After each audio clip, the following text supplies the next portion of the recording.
अस्सलाम वालेकुम। ये ब्रूडर की कटिंग के लिए शीट हमने रखी है। इसमें मैं आपको ब्रूडर का साइज़ भी बताऊंगा और उसमें बताऊंगा कि कितने चूज़े इस साइज़ के अंदर आ सकते हैं। ये जो इसका साइज़ है ना ब्रूडर का, जो इसका नीचे वाला सबसे नीचे वाला हिस्सा होता है जहाँ पे हम सारे शीट अटैच करेंगे, वो जो इसका साइज़ है वो 33 इंच बाई 28 इंच इसका साइज़ है। मतलब इसका जो फ्रंट साइज़ होगा, फ्रंट साइड होएगी वो 33 इंच की होएगी और जो इसकी बैक साइड होएगी वो इसकी 28 इंच होगी, 27 या 28 इंच। इसके अंदर इस तकरीबन 70 चूज़े आएंगे, 60 से 70 चूज़े इस साइज़ के अंदर आएंगे। और जो इसकी हाइट होगी, मतलब ज़मीन से लेके ऊपर तक जो इसकी हाइट होगी वो 18 इंच होगी।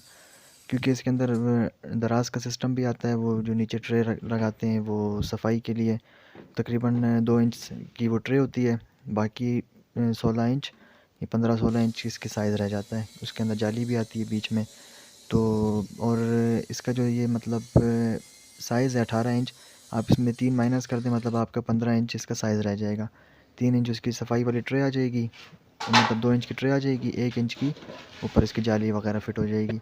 3 इंच ये हो गया, बाकी 15 इंच इसका साइज़ हो जाएगा, जो ज़मीन से लेके ऊपर तक हम इसका साइज़ करेंगे। बाकी जो इसका फ्रंट पे एक शीशे का जगह होती है, उस पे आप शीशा भी लगा सकते हैं। खिड़की होती है वो 1 फुट बाई 1 फुट की, उसके अंदर आप शीशा भी लगा सकते हैं और जाली भी लगा सकते हैं।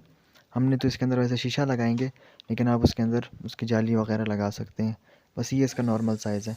इसके अंदर इसके तकरीबन 60 से 70 चूज़े आराम से आ जाते हैं इस साइज़ के अंदर।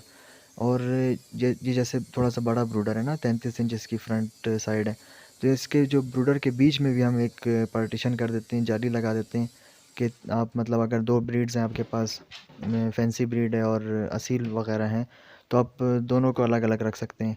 क्योंकि उसकी असील की ग्रोथ थोड़ी सी फास्ट होती है और फैंसी की थोड़ी स्लो ग्रोथ होती है, और वो फिर आगे जब थोड़े से बड़े हो जाते हैं तो फाइट करने लग जाते हैं। इस वजह से हम ब्रूडर के जो बीच में पार्टीशन कर देते हैं ताकि आप उसको अलग अलग ब्रीड्स को रख सकें। बाकी शीट वगैरह जो कटिंग करते हैं उसके लिए आप इस तरह की एक मशीन इस्तेमाल कर सकते हैं।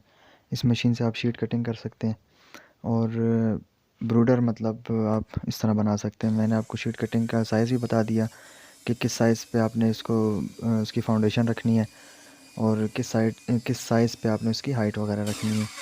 तो ये इसका कुछ साइज़ होता है। बाकी इस वीडियो में बाकी वो आपने देखा था कि मशीन के ऊपर 2 कट्स लगे हुए थे, वो मैंने आपको शुरू में ही दिखाया था मशीन के ऊपर। वो जो कट है वो आपने जो हमने शीट के ऊपर लाइन लगाई हुई है, जैसे अभी मैं चला रहा हूँ उसको, इस तरह आपने उसको उस लाइन के ऊपर चलाना है, फिर आपकी शीट सीधी कटिंग होगी। और आपने जो लाइन लगानी है वो बिल्कुल स्ट्रेट होनी चाहिए, तो उस तरह फिर आपके मतलब मशीन में कोई मसला नहीं आएगा उसका दरवाज़ा वगैरह। क्योंकि अगर लाइन आपकी टेढ़ी होगी या आप मशीन सही नहीं चलाएंगे तो वो फिर दरवाज़ा उसका डिसबैलेंस हो जाता है, उसकी जो कब्ज़ा पट्टी होती है वो सही फिट नहीं आती। मतलब पट्टी फिट हो जाती है लेकिन आपका जो दरवाज़ा होता है, क्योंकि दरवाज़ा इसका हम ऊपर रखते हैं तो वो डिसबैलेंस हो जाता है।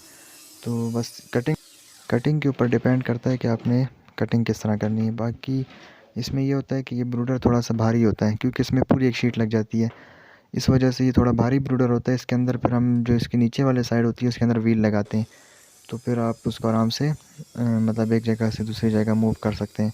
वरना अगर एक बंदा इसको उठाने में फिर बहुत मसला होता है, इस वजह से हम इसके नीचे व्हील भी लगा देते हैं ब्रूडर के नीचे, ताकि आप इसको आराम से हिला सकें। बाकी इस ब्रूडर को अगर आपने परचेज़ करना है तो मैं आपको लिंक दे दूँगा, कॉन्टैक्ट नंबर भी मैं आपको दे दूँगा।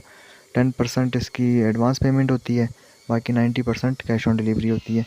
वो भी इस वजह से 10% लेते हैं ताकि जो कुछ लोग ऐसे हैं वो ऑर्डर करते हैं, फिर जब चीज़ उनके पास पहुंच जाती है तो वो ऑर्डर कैंसिल कर देते हैं। फिर इसमें ये वही लोग ऑर्डर करते हैं जिन्होंने वाकई चीज़ उनको चाहिए होती है, इस वजह से वो पेमेंट कर देते हैं।